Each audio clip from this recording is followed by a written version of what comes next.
Hello friends, welcome to smart learning.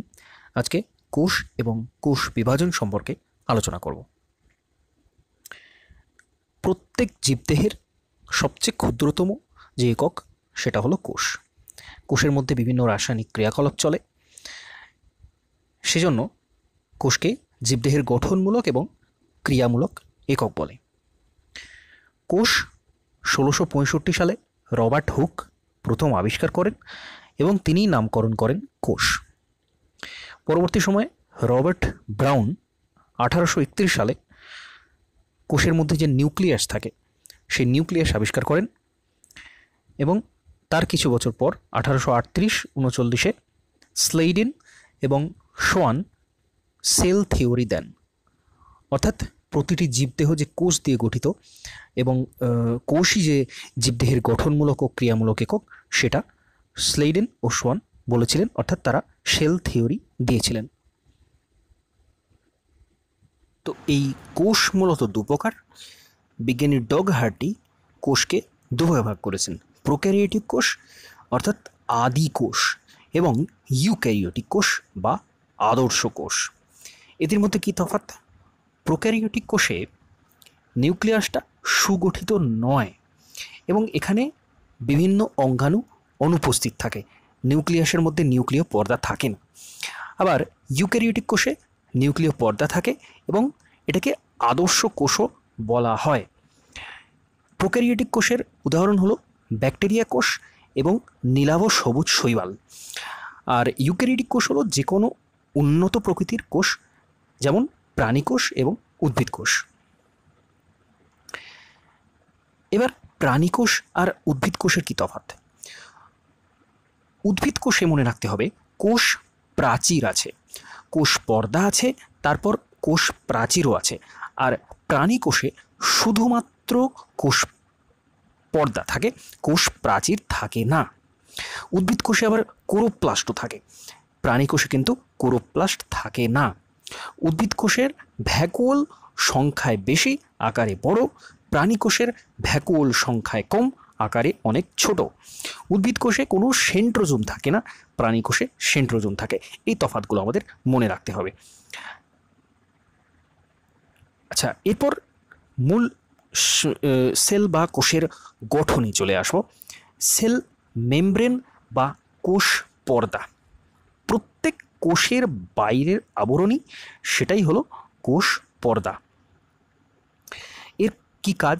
কোষকে রক্ষা করা, কোষের আকৃতি দেওয়া, কোষের আকৃতি প্রদান করা এবং ব্যাপন অভিস্রবণে অংশ নেওয়া।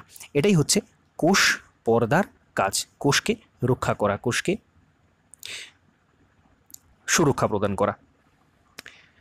আচ্ছা, এরপর হচ্ছে সেল ওয়াল বা কোষ প্রাচীর। কোষ প্রাচীর অংশটা আমরা জেনেছি শুধুমাত্র উদ্ভিদ কোষেই থাকে। এটা কি করে? এটা খুব দৃঢ়, খুব কঠিন হয়, অবশ্যই কোষকে রক্ষা করে বাইরের আঘাত থেকে, এবং এটা সেলুলোজ, হেমিসেলুলোজ এই সমস্ত পদার্থ দিয়ে তৈরি। এরপর সাইটোপ্লাজম। সাইটোপ্লাজম হচ্ছে একটা থকথকে জেলির মতো পদার্থ যেখানে কোনো নিউক্লিয়াস থাকে না এবং বিভিন্ন কোষের যে অঙ্গাণুগুলো, কোষের যে অংশগুলো, সেগুলো কিন্তু সাইটোপ্লাজমের মধ্যেই ভাসমান অবস্থায় থাকে। এই অংশটা হলো সাইটোপ্লাজম, এই থকথকে অংশটা। এরপর কোষের সবচেয়ে গুরুত্বপূর্ণ যে অংশটা সেটা হচ্ছে নিউক্লিয়াস। নিউক্লিয়াসের 4টে অংশ থাকে: নিউক্লিয় পর্দা, নিউক্লিয় লাশ, নিউক্লিয় প্লাজম এবং নিউক্লিয় জালিকা। নিউক্লিয় পর্দা অর্থাৎ নিউক্লিয়াসের বাইরের যে পর্দা সেটা প্রোটিন আর লিপিড দিয়ে তৈরি। এরপর নিউক্লিয় লাশ। নিউক্লিয় লাশ নিউক্লিয়াসের মধ্যেকার যে গোলাকৃতি বস্তুটা আরএনএ এবং প্রোটিন দিয়ে তৈরি। এছাড়া হচ্ছে নিউক্লিয় প্লাজম, অর্থাৎ নিউক্লিয়াসের ভেতরে যে অর্ধতরল জেলির মতো অংশ থাকে এবং ক্রোমাটিন সূত্র কিন্তু এর মধ্যেই থাকে। এরপর নিউক্লিয় জালিকা। নিউক্লিয় জালিকা হচ্ছে পেঁচানো সূত্রাকার যে অংশগুলো, সেটাকেই বলা হচ্ছে নিউক্লিয় জালিকা। নিউক্লিয়াসের কী কাজ? কোষের বিপাক প্রক্রিয়াকে নিয়ন্ত্রণ করা, কোষ বিভাজন সাহায্য করা এবং সবচেয়ে গুরুত্বপূর্ণ বংশগতির বৈশিষ্ট্যগুলো বহন করা, অর্থাৎ ক্রোমোজোম। এরপর চলে আসব ক্রোমোজোমে। প্রত্যেকটি জীবের দেহকোষে ক্রোমোজোমের সংখ্যা কিন্তু নির্দিষ্ট বা ধ্রুবক। যেমন মানুষের দেহকোষে ক্রোমোজোমের সংখ্যা হচ্ছে 23 জোড়া। 23 জোড়া ক্রোমোজোম মানুষের দেহে থাকে। তার মধ্যে 44টি বা 22 জোড়া হচ্ছে অটোজোম, অর্থাৎ দেহকোষ গঠনকারী ক্রোমোজোম, এবং বাকি 1 জোড়া হচ্ছে সেক্স ক্রোমোজোম বা অ্যালোজোম। অটোজোম আর অ্যালোজোম, অটোজোম থাকে 22 জোড়া এবং অ্যালোজোম থাকে 1 জোড়া, অর্থাৎ অটোজোম 44টি, অটোজোম 44টি এবং সেক্স ক্রোমোজোম বা অ্যালোজোম হচ্ছে 2টি। এবং এই যে ক্রোমোজোম এর যে গঠন, এর মধ্যবর্তী এই যে অংশটা, এটাকে বলা হচ্ছে সেন্ট্রোমিয়ার, এবং এই যে অংশগুলো, এগুলো হচ্ছে এক একটা ক্রোমাটিড, এবং এর প্রান্তদেশকে বলা হচ্ছে টেলোমিয়ার। এই অংশটুকু মনে রাখতে হবে, এটা কোষ বিভাজনের সময় আমাদের কাজে লাগবে।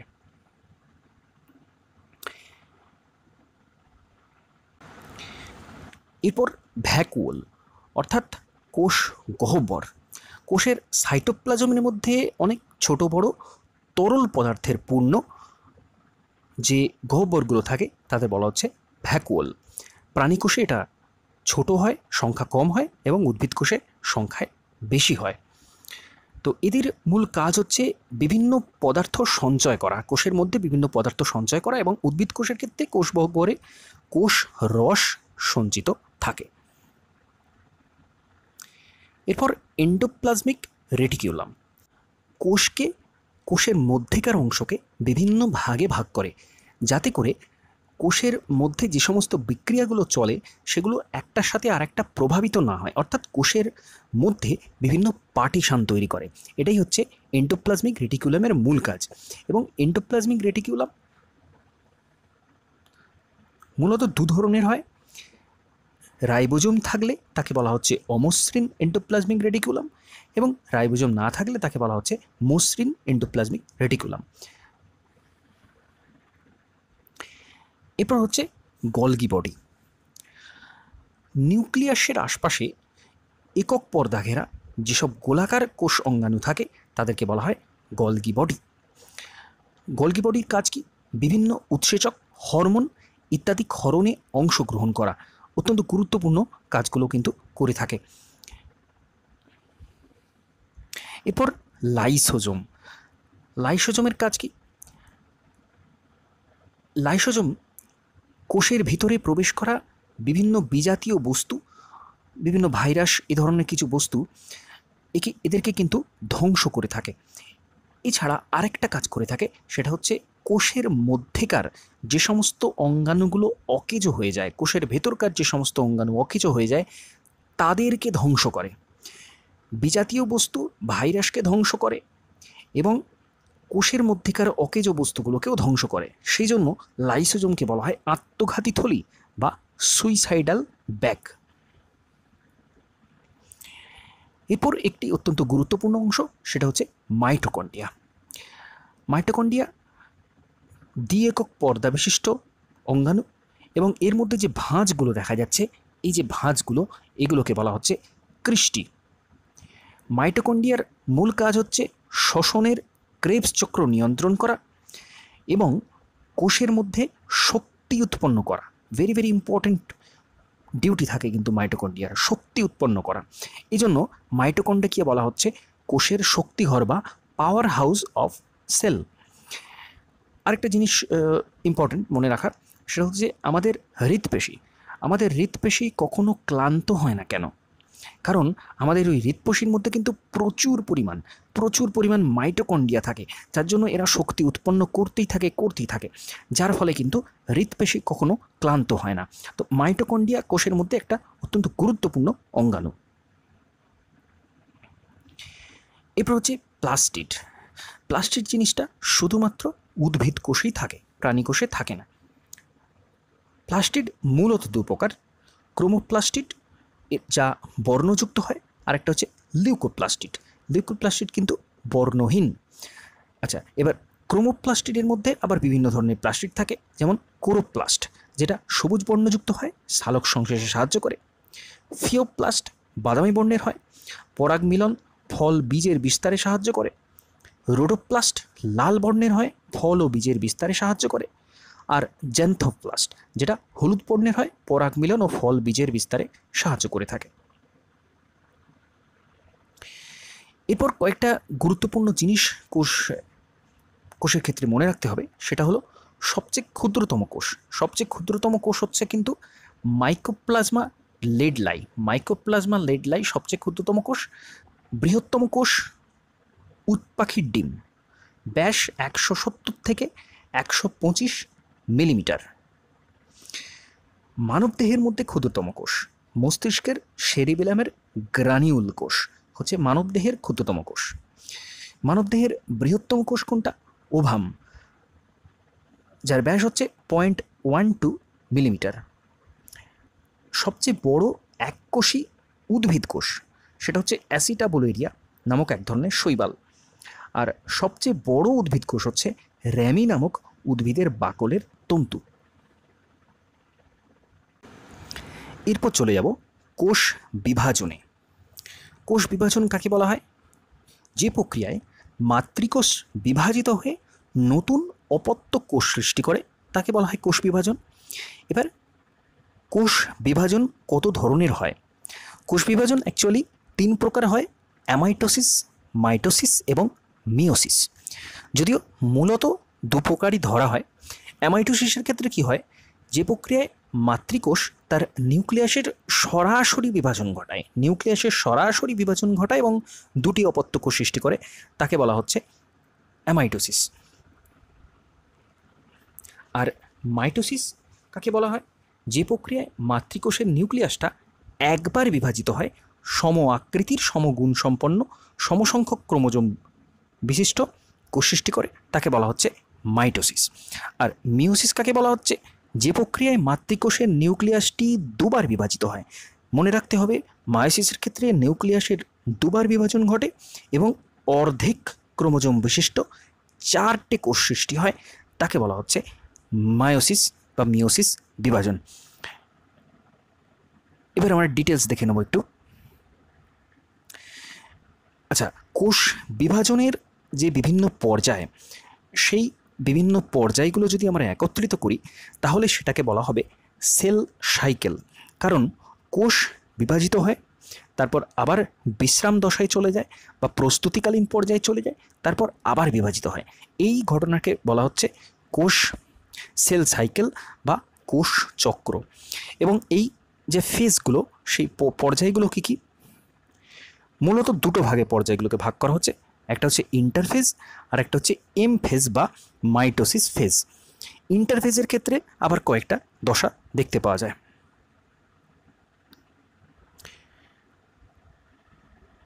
ইন্টারফেজের দশাগুলো দেখতে পাওয়া যায় সেটা হচ্ছে G0। G0 যদিও ইন্টারফেজের মূল দশা নয়, G0 এমন একটা দশা যেখানে কিন্তু কোষ আর বিভাজিত হচ্ছে না। কোষ বিভাজন কিন্তু এই পর্যায়ে থেমে থাকে। এই পর্যায়ে যদি স্থায়ী হয় তাহলে কোষ আর কখনোই বিভাজিত হয় না। যেমন স্নায়ুকোষ, স্নায়ুকোষ কিন্তু কখনোই বিভাজিত হয় না, কারণ এটা সবসময় G0 পর্যায়েতে থাকে।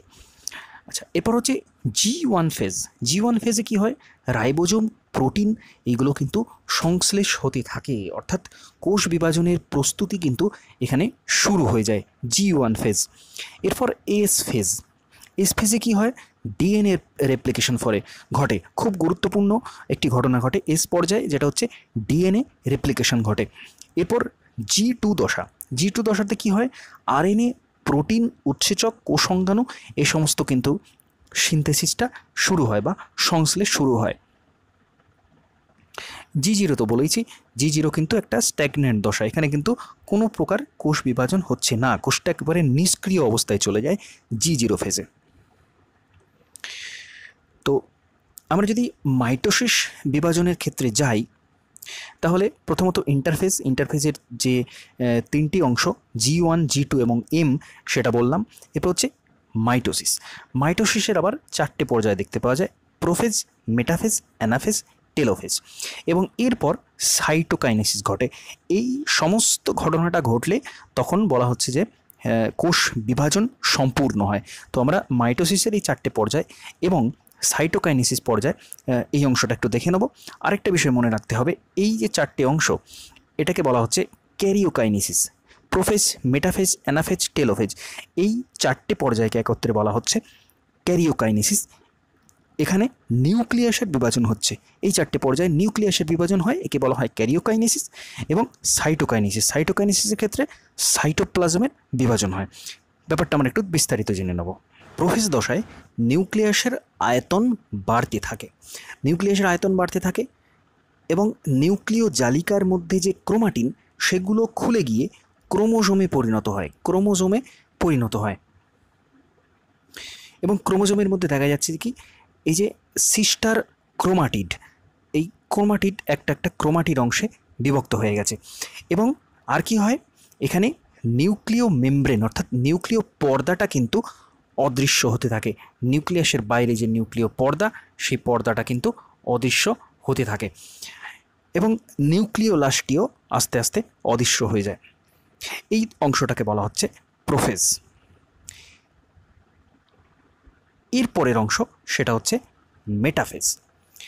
মেটাফেজের সবচেয়ে গুরুত্বপূর্ণ যে অংশ সেটা হচ্ছে বেমতন্তু বা মাকুতন্তু গঠন। অর্থাৎ এই যে তন্তুগুলো গঠন হচ্ছে একে বলা হচ্ছে বেমতন্তু।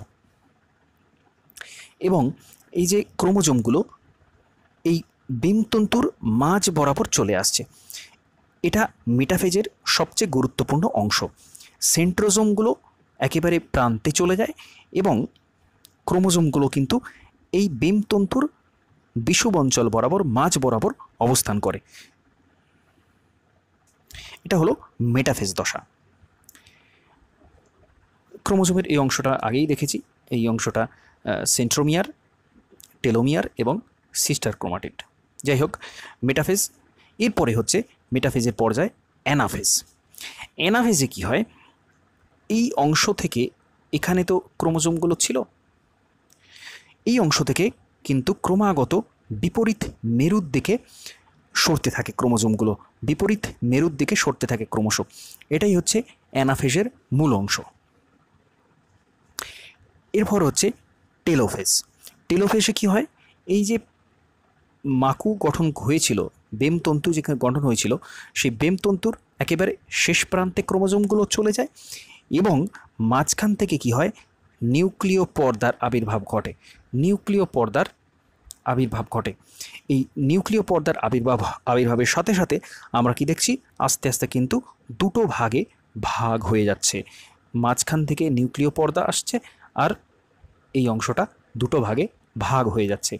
এভাবেই কিন্তু নিউক্লিয়াসের যে বিভাজন সেটা কিন্তু সম্পন্ন হয়, অর্থাৎ নিউক্লিয়াসের দুটো নিউক্লিয়াস কিন্তু এখানে চলে এসেছে। এরপর দেখা যাচ্ছে সাইটোকাইনেসিস, অর্থাৎ সাইটোপ্লাজমের বিভাজন। এই যে দুটো অংশে দুটো নিউক্লিয়াস তৈরি হয়ে গেছে আগেই টেলোফেজ দশার মাধ্যমে, এবার সাইটোপ্লাজম দুখানা অংশে ভাগ হয়ে যায়। সাইটোপ্লাজমের যে সমস্ত কোষ অঙ্গাণুগুলো থাকে সেগুলোও কিন্তু দুটো ভাগ হয়ে যায় এবং মাঝখানে চলে আসে কোষ পর্দা। এই যে কোষ পর্দার আবির্ভাব হচ্ছে, এখানে কিন্তু দুটো কোষ আলাদা বিভক্ত হয়ে পড়ছে। এটা কি বলা হচ্ছে, মাইটোসিস, বিভাজন এখানেই কমপ্লিট হচ্ছে। অর্থাৎ ক্যারিওকাইনেসিস, অর্থাৎ প্রোফেজ, মেটাফেজ, অ্যানাফেজ, টেলোফেজ, এবং তারপরে সাইটোকাইনেসিস হয়ে সম্পূর্ণ হচ্ছে মাইটোসিস বিভাজন। এরপর হচ্ছে মিওসিস বিভাজনে কি হয়, নিউক্লিয়াসটা পরপর দুবার বিভাজিত হয়, সেজন্য এর দুটো অংশ দেখতে পাওয়া যায়। প্রথমে হচ্ছে প্রোফেজ 1। প্রোফেজ 1-এর ক্ষেত্রে আবার অনেকগুলো উপদশা দেখতে পাওয়া যায়।